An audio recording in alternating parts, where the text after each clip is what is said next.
ఇది ప్రస్తుతం ఓ రకంగా చెప్పాలంటే సోషల్ మీడియా యుగం లేదా వదంతుల యుగం. సరదాగా కామెడీగా ఇంట్లో కూర్చుని మాట్లాడుకునే అంశాలు పెద్ద పెద్ద వైరల్ అయిపోతూ ఉంటుంటాయి. జబర్దస్త్ జోకులు నిజ జీవితంలో మాట్లాడేసుకుంటున్నటువంటి రోజులు. ఇందులో భాగంగా కొత్త మీమ్స్ ఏంటయ్యా అంటే, ఒకటి మొన్ననే చెప్పుకున్నాం, క్రికెట్కి సంబంధించి ఇంతకుముందు కేంద్ర ప్రభుత్వం మీద మాట్లాడు.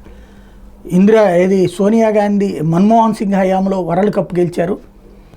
2 సార్లు కూడా కాంగ్రెస్ ఉన్నప్పుడే 2 వరల్డ్ కప్పులు గెలిచారు. 2007లో వన్డే కప్ అయినా, 2011లో T20 అయినా, 2011 వరల్డ్ కప్ వన్డే కప్పులు అయినా ఇవన్నీ గెలుచుకొచ్చింది కాంగ్రెస్ టైంలోనే. 83లో కూడా కాంగ్రెస్ టైంలోనే సాధ్యమైంది. బీజేపీ వచ్చాక ఒక్క కప్పు గెలవలేదు, ఎప్పుడు ఫైనల్స్లో ఓడిపోతుంది.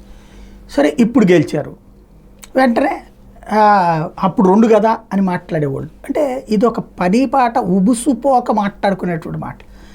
అట్లాగే ఇప్పుడు కొత్తగా ఆంధ్రప్రదేశ్కి సంబంధించి దాన్ని లింకప్ చేసుకొచ్చారు. ఏంటయ్యా అంటే, కూటమి విజయం సాధించింది, కల్కి బ్లాక్ బస్టర్ అయింది, ఇండియా T20 వరల్డ్ కప్ విజయం సాధించింది.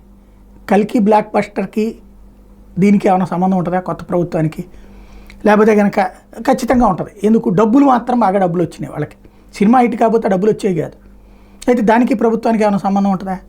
కానీ ఇట్లా మాట్లాడుకునే సందర్భం. అట్లాగే వరల్డ్ కప్కి ఆంధ్రప్రదేశ్కి ఏమైనా సంబంధం ఉంటుందా?